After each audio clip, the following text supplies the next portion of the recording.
Hi everyone. This week we're making compost tea, aerated compost tea. And before we get started, I want to show you something amazing. So here's what we've got. I know the volume isn't great, but you see the two plants on the left have turned yellow, and the one on the front right is starting to turn yellow. That is root knot nematode. I believe we're going to pull these up right now and we'll have a look. And the verdict is in. These are going in the garbage and not in my compost bin. Ay, ay, ay. Oh. One more challenge. And this is the remaining plant that was not overtaken by the root knot nematode.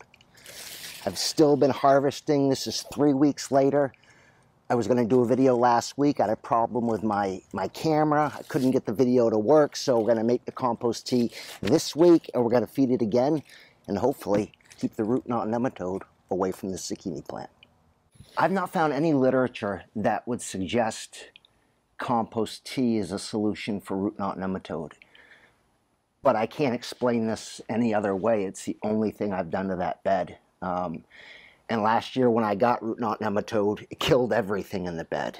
But that bed, it started with the front right plant, then it went to the front left plant, then the back left plant was making its way around that bed. I pulled those plants out. I made the compost tea. I poured about 4 or 5 cups of compost tea into each of the root holes of the plants that I'd pulled out.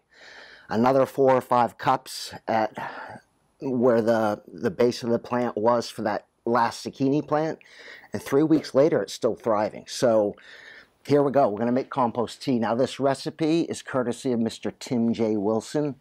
He's quite an amazing guy, and I'm going to leave a link to his webpage in the video description so you can go check it out. And in his video he does the recipe in percentage of gallons of water. So we're doing ours in a 5-gallon bucket. And the recipe for, I calculated it based on 4 gallons, is 2 cups of vermicompost, worm castings. We've got 1/2 cup of unsulfured molasses. We're going to be doing 2 teaspoons of fish emulsion.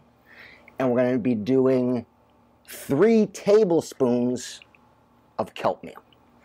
So the way that I do this is the water came from my hose, city water, so I left it out in a container overnight so the chlorine would evaporate away.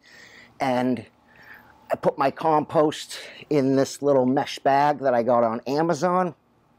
And I'll leave a link for this in the video description as well. These work pretty good. Now, what I do here is I use this large painting stick to stir it up. It looks a little bit dirty, but I've cleaned it all off in the sink with soap and water. I'm going to take my 1/2 cup of molasses and I'm going to dump that in here. And then I'm going to cut away because it takes a while to get all of the molasses out of this cup. So I'll be right back. All right. Next up is the fish emulsion, and I'm just going to be doing 2 teaspoons of this, and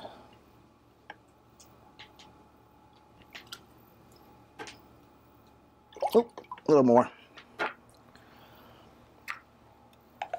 and 3 tablespoons of the kelp meal.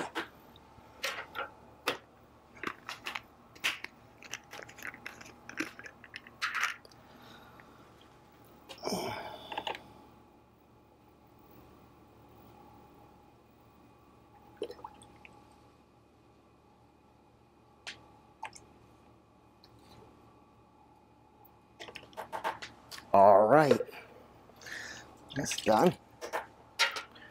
Put that on there. Okay, now we're going to stir this up. Get that molasses stirred up into that water with the kelp meal and the fish emulsion.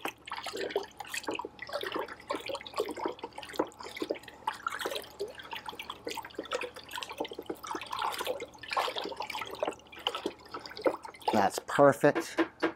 Now, the air pump that I'm using here is 1,030 gallons per hour.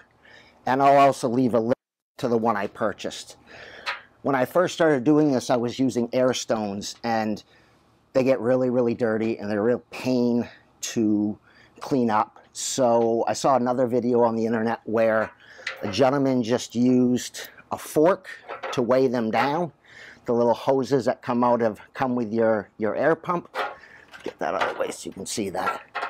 And this has seemed to work great. I'm just going to drop that right in the water. I'm going to take my compost and I'm going to suspend it right over this stick. Drop that right down into the water. And the only thing I don't like about these air pumps is the on and off switch. You've got to plug it in to turn it on and off. And that's it. I can't explain it. I can't say that it's the aerated compost tea that solved my problem with the root knot nematode, but it's the only thing I did to that bed. Now I'm going to let this go for 24 hours, and it should smell sweet and earthy like compost. If it smells like vinegar, it's gone too long. You just need to discard it and start over. Hope you enjoyed the video. See you next time.